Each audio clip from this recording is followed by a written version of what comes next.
Welcome to Tales from Panperipta, where clouds wear capes and dreams drift on starlit winds. Each episode brings you gentle, whimsical bedtime stories set in the vast and magical realm of Panperipta, a world full of sleepy trolls, moon-sweeping tinkers, and curious frog inventors. Whether you're here to unwind or doze off, you're always welcome in Panperipta. Take a deep breath and drift. Story 1. Nilo Fernwhistle and the Moonlit Workshop. Introduction. In the tinker-bright realm of Panperipta, where lanterns bobbed like fireflies and rivers hummed in secret keys, there lived a gentle inventor named Nilo Fernwhistle. Nilo loved lemon muffins almost as much as his tools, and one evening he discovered that the old moon clock above his workshop door had stopped ticking. Without it, the moon itself seemed pale and hesitant, as though waiting for his help. Chapter 1. The Silent Gears. Nilo shuffled around his workshop, a trail of crumbs following him as he peered at the stubborn clock. Its brass hands hung limp, frozen in place. He tapped the frame. Pause. Short. Nothing. Outside, the night seemed softer than usual, the stars blinking in uncertain rhythm. Nilo tilted his head, whispering, "Oh dear, if the moon clock won't tick, the moon might lose her music." He fetched a tiny screwdriver, careful not to drop it into his teacup. The gears were tangled like vines, their edges dull and tired. The air smelled faintly of lemon zest from his last snack, mingling with the tang of oil and brass. Despite his best efforts, the clock refused to stir. Pause short. Nilo sat back, rubbing his brow. He could hear the river beyond his window humming a tune without rhythm, a lullaby with no steady beat. The whole world, it seemed, was waiting for his tinkering touch. Breath. Determined, he lit an extra lantern and said gently, "Then I'll find the piece you've been missing." Chapter 2. The Celestial Key. He rummaged through drawers full of springs, bolts, and forgotten contraptions that had never quite worked. A feather-shaped whistle, a candle that sang instead of burned, and a teapot that brewed dreams instead of tea. None of them would help. At last, deep in a velvet pouch, he found a silver gear shaped like a crescent moon. He had almost forgotten it, saved long ago when it didn't fit any other machine. It shimmered faintly in his hand. Softer. "Perhaps you were waiting for this," he murmured.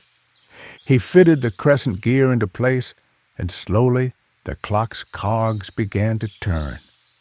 The pendulum swayed, hesitant at first, then confidently.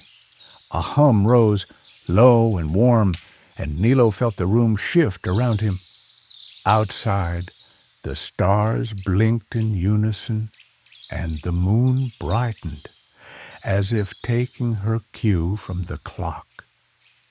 The river's lullaby smoothed into rhythm, the whole world settling back into time's gentle sway. Chapter 3. The Gentle Glow. Nilo leaned against his workbench, blinking back a tear. "There you are," he whispered as the clock ticked softly. Each beat sent a silver ripple through the night sky. He stepped outside, muffin in hand, and watched the moon gleam proudly overhead. Its light wrapped the hills, kissed the trees, and drifted across the rooftops like a blanket. Even the owls seemed calmer, their hoots timed to the steady rhythm. The clock above his workshop door now glowed faintly, the crescent gear shining with borrowed starlight. Nilo smiled at the sight. crumbs dusting his coat. Pause long. He realized he hadn't simply fixed a clock. He'd helped the night find its balance again. Epilogue. Back inside, Nilo set the repaired moon clock on a small shelf by his bed. He tucked a lemon muffin under a napkin for breakfast, and as he curled beneath the covers, the soft ticking filled his room. Softer. Sometimes even the moon needs a tune-up, he whispered, eyes closing. Story 2. Covington the Squonk and the Mirror Lake. Introduction. In the misty realm of Panperipta, where willows leaned like sleepy listeners and ponds glowed with silver reeds, there wandered a shy squonk named Covington. He believed himself ugly, with sagging eyes and wrinkled hide, and avoided his reflection whenever he could. Yet one evening, drawn by a pull he could not explain, he found himself at the edge of Mirror Lake, its surface flat as polished glass. Chapter 1. The Sorrowful Reflection. Covington bent over the water, his nose nearly touching the glassy surface. The lake showed every crease and every sag of his face with cruel precision. His ears drooped lower. "Is this all I am?" he whispered. Pause short. His eyes blurred with tears, and one by one they fell into the lake. Each drop spread ripples across the reflection, breaking it into fragments. The willows stirred faintly in the breeze, their branches swaying like gentle hands. Yet when the ripples stilled, the ugly reflection returned, staring up at him. A sob rose in Covington's throat. "I wish," he murmured, "I could see myself differently just once." The lake answered not with words, but with a soft sigh of reeds swaying along the shore. Covington hugged himself, his heart aching. Chapter 2. The Gentle Ripple. Another tear fell, and this time the ripple shifted his reflection in a new way. The drooping eyes became twin stars. The folds of his face shimmered like silver rivers. He blinked, leaning closer, paused short. When the next tear landed, his shape blurred again. He saw not wrinkles but patterns of autumn leaves glowing with orange light. A soft gasp escaped him. I looked like the forest itself. The lake rippled once more, showing him different versions. His form stitched from moonlight, from wild flowers, from rain. Each reflection revealed a beauty hidden within him, though he had never thought to look. He reached out, fingers trembling, but did not break the surface. Instead, he let the images wash over him, heart swelling with wonder. Chapter 3. The True Reflection. At last, the lake grew still again, and his reflection settled into something new. A gentle, rounded face, still wrinkled but softened, glowing faintly as if lit from within.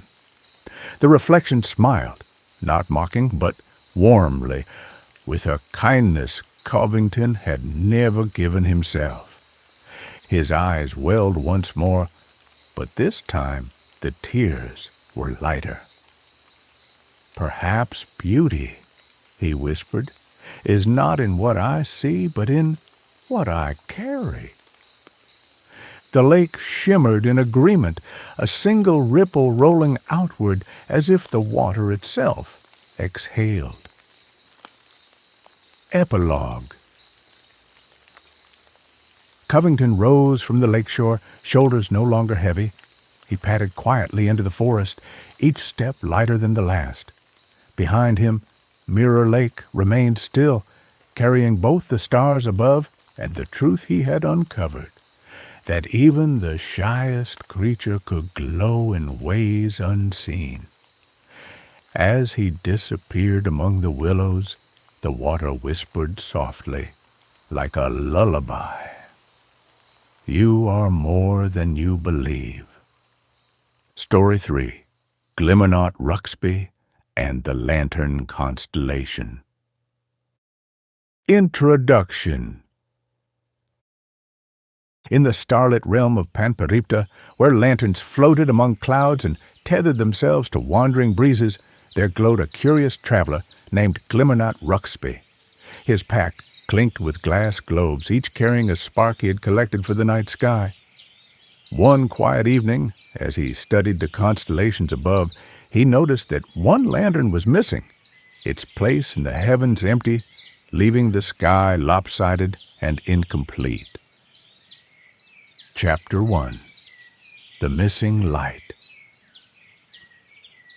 Ruxby shaded his eyes with one glowing hand.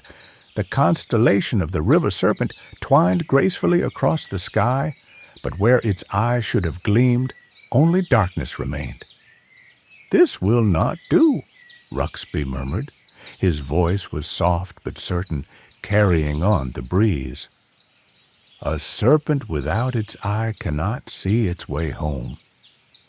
He searched his pack, lifting lanterns one by one. They glowed faintly, but none matched the hue that belonged in the river serpent. He sighed, setting them carefully back into their nest of cloth. Above him, the stars flickered unevenly, as if the sky itself stumbled without its missing piece. The meadow below dimmed with sympathy, flowers closing early, unsure if it was still night or dawn. Breath Ruxby shouldered his pack. "If you will not come to me," he said gently, "then I must come to you." He followed a faint trail of sparks drifting down from the heavens like breadcrumbs. Chapter 2. The Wandering Spark. The trail led him through fields of fireflies, their tiny lights dancing in swirls. They seemed eager to guide him, swaying toward a meadow at the forest's edge. There, nestled in the grass, lay the missing lantern. Its glow was so faint, it resembled nothing more than a dying ember. The lantern trembled, its frame humming softly with unease. "Ah, little one," Ruxby said, kneeling, "why have you hidden yourself away?" The lantern offered no words, but he felt its fear of shining alone, of being the only bright thing in the darkness. Ruxby's eyes softened. He cupped it gently, his palms warming as the faint light quivered against his skin. "Then you need reminding," he whispered. "The sky waits not for perfection, but for your presence." Chapter 3. The Reunion. He sat in the meadow, humming a low, steady tune. His song rippled outward like calm waves, joining the chirr of crickets and the rustle of leaves. The lantern pulsed in time with his melody, first timid, then bolder, until its glow returned in earnest. Fireflies circled them both, adding their flickers to the chorus of light. Slowly, the lantern floated from his hands, lifting itself skyward as if remembering where it belonged. Ruxby leaned back, watching it rise higher and higher until it nestled once more into the eye of the river serpent.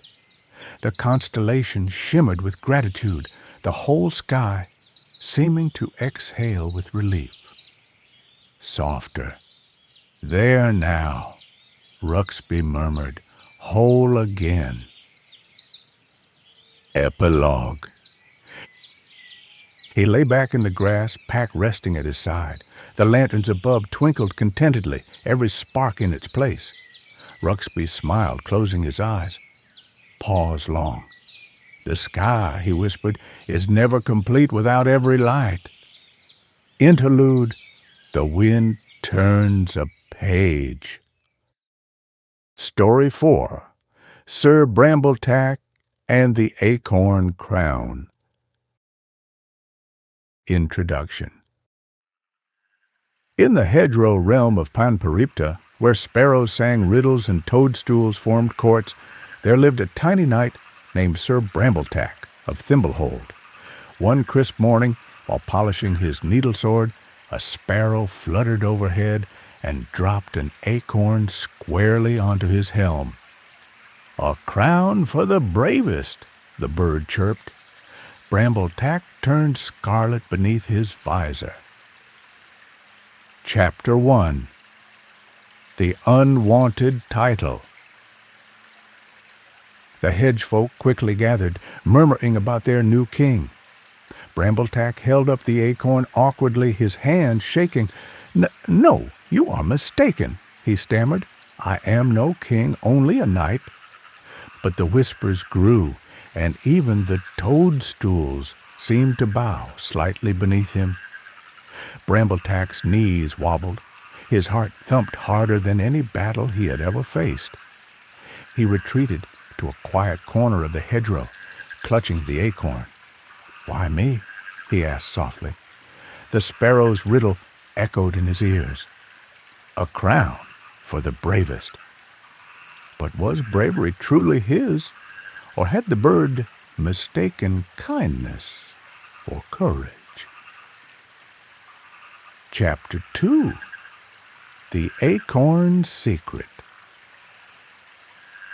That evening, as moonlight spilled across Thimblehold, the acorn began to glow faintly. Brambletack gasped, nearly dropping it. He pressed it to his chest, and to his surprise it spoke in a whisper. "True crowns are not for ruling, but for remembering." The words settled into his heart like warm tea. He understood then. The acorn was not meant to make him ruler. It was a reminder that the smallest knight could still hold courage enough to steady others. He looked out across the hedgerow, where children of the village giggled by lantern light. They did not need a king.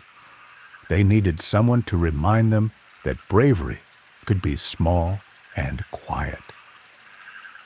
Chapter 3. The Gentle Coronation. The next morning, Brambletack gathered the hedgefolk by the fountain. He climbed onto a stone, acorn in hand. "This crown," he said shyly, "is not mine alone. It belongs to all who show courage in every small way." He placed the acorn upon the fountain's center. It glowed warmly, spilling golden light across the crowd. The sparrow swooped down, chirping its approval, while the hedgefolk clapped tiny hands in joy. No one bowed. Instead, they smiled at one another, each seeing the glow of bravery within themselves. Epilogue. That night, Brambletack returned to his candlelit desk and opened his poetry book. His quill scratched gently as he wrote, "A crown does not sit on the head, but in the heart." He closed the book, set aside his needle-sword, and drifted to sleep with a shy smile, the acorn glowing faintly in the square outside. Story 5. Umbrella Ulf and the Midnight Drizzle. Introduction. In the drizzle-brushed realm of Panperipta, where raindrops glittered like pearls and winds whispered lullabies, there drifted a sentient umbrella named Ulf. He was known for changing colors with his feelings, his canopy a shifting canvas of mood. One midnight, he realized that a gentle drizzle was falling only on him, no matter where he went. Chapter 1. The Personal Rain. At first, Ulf felt confused. The meadow beyond was dry, the branches of trees still, yet wherever he floated, raindrops pattered softly on his canopy. He flickered from violet to blue, unsure whether to feel worried or comforted. The drops rolled down his ribs like pearls on glass. chiming a private rhythm that only he could hear. "Why me?" he whispered to the sky, tilting slightly. The drizzle thickened for a moment, then steadied into its gentle fall. No storm clouds hovered above, just a single small cloud, perched stubbornly over his head like a companion unwilling to leave. Ulf sighed. "A rain that follows me. How curious." Chapter 2. The Raindrop's Voice. As he drifted toward a grove, one raindrop clung to his canopy longer than the others. Instead of rolling away, it shimmered with a faint glow. To Ulf's surprise, it spoke in a tiny voice, softer than a sigh. "We fall where we are needed." The umbrella's handle shivered. He had always thought of rain as something that simply happened. But this rain had chosen him. His canopy brightened to a calming shade of yellow. "If you are here for me," Ulf said gently, "then let me learn what you wish to teach." The drizzle quickened, drumming lightly on his fabric. It wasn't scolding, it was singing. Ulf realized the rain wasn't a burden. It was a lullaby meant to comfort. Chapter 3. The Shared Shelter. As he moved through the grove, small creatures began to emerge from their burrows. Rabbits, squirrels, even a fox, all drawn to the soft patter of rain. They gathered beneath his wide canopy, dry and safe. The drizzle sparkled faintly in the moonlight, dripping like silver beads around the edges. Far from chilling, it refreshed the air, leaving everything scented of grass and newness. Ulf's canopy shifted to lavender, glowing softly as he embraced the company. He understood. The rain had not been for him alone. It had been calling him to share shelter, to be the bridge between sky and earth. Epilogue. When dawn came, the drizzle faded into dew, diamonds scattered across leaves and petals. Ulf shook his canopy lightly, watching droplets scatter like stars. Softer. "Rain is never lonely when shared," he whispered, floating into the new morning. Interlude. The wind turns a page. Story 6. Queen Nibblenap and the Button Crown. Introduction. In the pocket-stitched realm of Panperipta, where forgotten trinkets whispered in drawers and loose buttons plotted tiny adventures, there reigned a tiny monarch named Queen Nibblenap. She was famous for sneezing herself across great distances, each a chew, teleporting her from drawer to drawer. One evening, she sneezed so hard that she misplaced her crown, a crown fashioned from a single shimmering button. Chapter 1. The Vanishing Crown. Nibblenap sneezed once, twice, thrice, vanishing from her sewing box throne and tumbling into an old coat pocket. She blinked, sniffling. "Oh, fiddlesticks," she said, patting her head. The crown was gone. Panic prickled through her tiny court, for the crown was more than decoration. It held the pocket kingdom together, fastening all the tiny threads of their world. Nibblenap clutched her kerchief. "Then I must find it before the seams unravel." Chapter 2. The Drawerland's Quest. With each sneeze she traveled through sock drawers that smelled of lavender, through sewing kits brimming with pins, through forgotten chests where marbles rolled like boulders. Each sneeze brought her closer, though she never knew where she would land. At last she stumbled into the Drawerlands, a cavernous space where all lost objects gathered. Buttons glittered in piles like coins, marbles clinked together in sleepy heaps, and keys jingled without locks. Her crown sat atop a mound of buttons, proud and glinting, but when she reached for it, the button spoke. "I was tired of fastening," it said. "I wished to be seen." Chapter 3. The Button's Choice. Nibblenap knelt, her voice kind. "Then do not be a fastener. Be a symbol." The button shimmered, considering. Then it hopped into her hand, no longer a crown by force, but by choice. She sneezed once more, achoo, and landed back in her sewing box throne, button perched on her head. The pocket kingdom sighed in relief. Its seams tightened once again. The courtiers clapped their thimbles in joy. Epilogue. Nibblenap straightened her tiny cape. "A crown is not what holds a kingdom together," she said with a smile. "It is what reminds us that we already belong." She sneezed one last time, giggling as she vanished to the next adventure.